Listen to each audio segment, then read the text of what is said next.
this guy we're about to watch makes boring stories addictive. And instead of going to school, we should watch Hoodie guy. These are the horrifying steps you would face if you got lost in the Appalachian Mountains. Whoa, Appalachian? Firstly, you won't even realize you're lost. It only takes one wrong turn Main off trail that or looks dead like trail? the right direction, and the forest can start to repeat itself every direction you Oh, turn. hell no. Realizing you're lost far too late, which is why many have disappeared in these seemingly calm mountains. And this is why I don't go outside, y'all. Hey, Roblox for life. But it only gets worse from here, as the weather can flip almost instantly. Due to the high elevation of the mountains, clear skies can turn foggy in just minutes. Not gonna lie, bro. This is a good spot for a killer, bro. Foggy environment. Making it easy to get lost even with experience. Then if you think screaming for help will save you, the trees and bushes will work against you, acting like a barrier, muffling screams or sounds you make, nearly impossible for people to hear you That's at a rip, bro. distance. Or if you want to call for help and open up a GPS, No way, phones don't work, signal is bro. unable to reach you here, leaving you on your own. Even creepier, these mountains are over 400 million years old, older than mammals, dinosaurs, and trees. Not meant So you're telling me you can encounter some mythical creature up there, bro. You can encounter a skinwalker, for bro. humans like you, which you'll realize after seeing abandoned towns, mines, and old roads with no signs of life, just silence, causing your brain to start playing tricks on you. Many Bro, this feels like the unexplored ocean, bro. hikers report hearing voices, whistling, and a weird presence following them in this isolation, repeating Perfect place for a killer, y'all. all of this over and over as your body gets weaker, until eventually You there's die? no trace you were ever here at all. Oh, hell nah, bro. This is why you don't catch me outside, y'all. Did you know that emerald wasps are terrifying mind controllers Ow, and can bro. hijack cockroaches' brains to walk to their own death? It all begins when an emerald wasp smells and spots a cockroach, tracking onto its movements and positioning itself for an ambush. I ain't gonna lie, bro. I'ma thank the Emerald Ross for this, bro. Cockroaches are ugly, bro. And he's doing our job for us. Once you're in the perfect spot, it'll quickly fly in before you could even react, landing onto your body and stinging you in two precise areas. Okay, hold on. I just realized, hey, why is he saying you, bro? I am not the cockroach, all right? Say the cockroach, not you. First into your thorax, which paralyzes your front legs, then specifically stinging you in the part of your brain that controls your instincts to escape. At least let's do it the humane way, all right? Yeah, I'm gonna lie, yo. Maybe screw the Emerald Wasp. And it only gets worse from here, as the cockroach now is almost in a zombie-like state, completely passive and no longer resisting. The wasp could easily kill you here, but it has a far darker plan No, for you, what are we grabbing doing? you by the antenna like a leash and walking you away without control. Bro, he's basically calling you a good boy, bro. He's calling you a good boy. Dragging you all the way into a burrow is specifically designed ants? for your death. What? Once inside, it'll let go and lay a singular egg on you, walking out and sealing the burrow shut, leaving you with no escape. And eventually the egg hatches a larvae, which slowly eats you over the span of multiple days. Yo, it's not me. It's the cockroach, all right? I don't want to be eaten alive. Not only still alive, but not even realizing what's happening. Over time, the larvae burrows deeper, feeding on your insides my. and hollowing out your body as it grows, all until you eventually die. And after a few weeks, a fully grown wasp will rip its way out of your body, starting the cycle all over again. Yo, I ain't gonna lie, bro. Yo, this guy makes what I hate, boring stuff, way interesting than I thought, bro. What the I gotta see what this actually looks like. Oh, nah, we're seeing it live in action, bro. Bro got stung in the eye, bro. That's not fair, bro. He's playing dirty. These are 10 weird things you didn't know about Leonardo da Vinci. I love my Firstly, artists. He would randomly follow people in the street. More specifically, if he had a large nose, protruding chin, or a weird face. He would reportedly trail you for hours just sketching you in his notebook.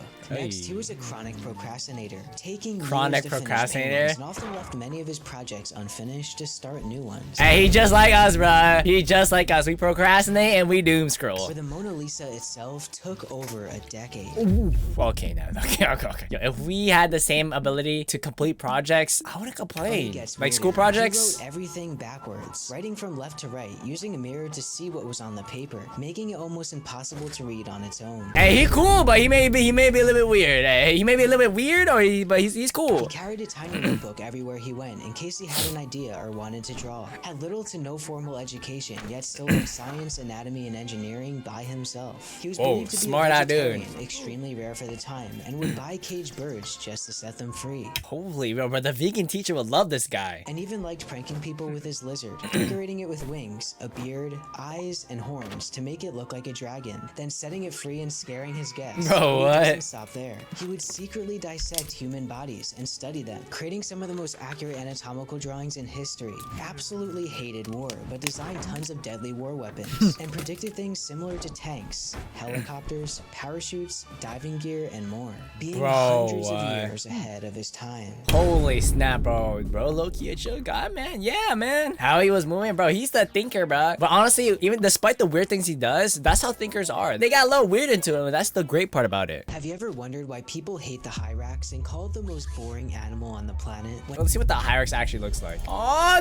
what? How do you hate this little creature? Cute. In reality, it's actually way cooler than you think. First reason, this tiny animal isn't even a rodent, but related to elephants. Whoa, what? Sharing a similar bone structure, especially in their skull and feet, and even have two tiny tusk-like fangs. But they get even crazier, as their feet are extremely advanced, having a soft rubbery padding and sweat glands that keep them moist at all times, allowing them to grip onto surfaces and climb extremely steep rocks. Okay, that's bro got IRL Spider-Man powers, bro. Yeah, this is boring? Come on. Almost like geckos. But they don't stop there. They can survive More insane falls that kill most other animals because of their small and compact bodies, able to instantly squeeze into tiny rock crevices to escape predators, have one of the most complex communication systems of any animal, able to communicate danger, food, and more to help each other survive, are so organized they poop and pee in the same spot like a bathroom over hundreds or thousands of years, marking their territory, and can even harden into a rare substance called hyrax,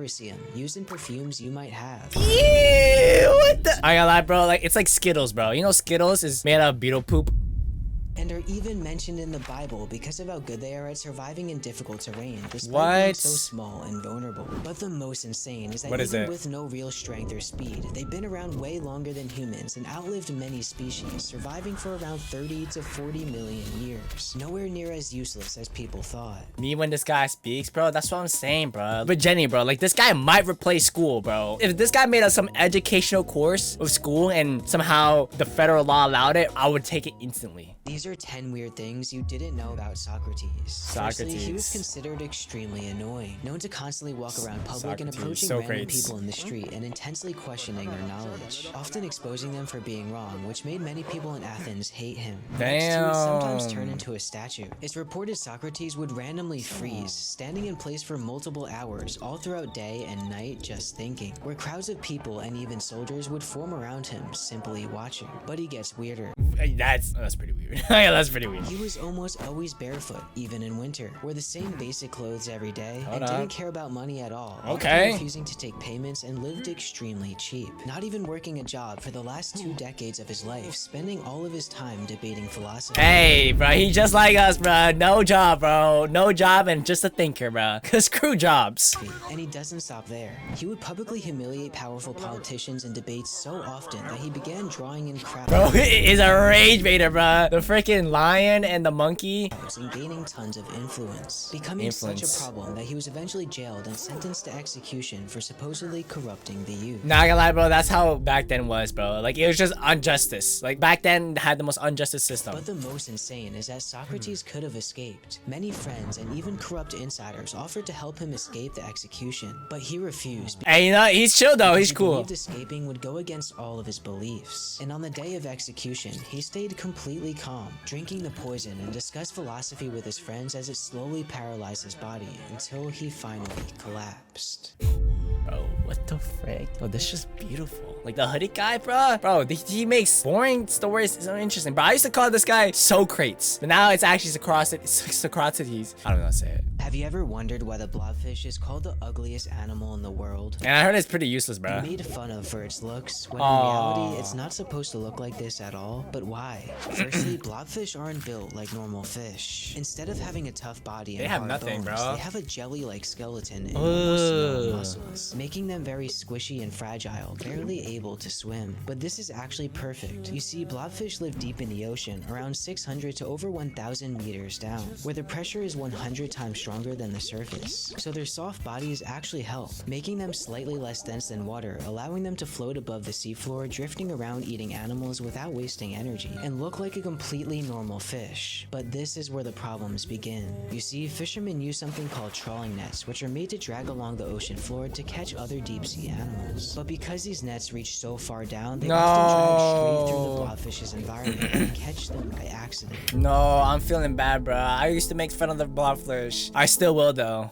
Pulling them hundreds of meters out of their natural habitat, where the pressure drops rapidly. No, we have some sad song, bro. It'll cause their bodies to lose shape. No. Face stretches and sags downwards, and body collapses into a droopy-looking blob. Oh my gosh, yo, we humans are actually the worst predators of all, bruh. No longer the animal they once were. Because of the pressure of up here compared down there. And this is the version of the blobfish people take pictures of, making fun of an animal that was never meant to leave its No, bro, yo, bruh. We got the hoodie guy making me sad, yo. Yo, we can't be doing this, man. I came here to be educated, not to cry. These are 10 weird things you didn't know about Cleopatra. First off, she had a secret drinking club called the Inimitable Livers, hosting feasts or parties where everyone drank tons of alcohol. Wow, bro, we got the white parties, Showed off bro. luxury and reportedly discussed White parties. Yeah, for context, the white party is basically just a bunch of celebrities all dressed in white. Honoring the streets plastered, pranking, or messing with random strangers. Next, Cleopatra loved to enter places dramatically. More specifically for important meetings, she would arrive on a massive decorated barge with purple Holy sails. aura, Gold she must be everywhere, rich. dressed like a goddess, perfume or incense in the air, and had music playing. But it gets crazier. She was only about 18 when she became queen.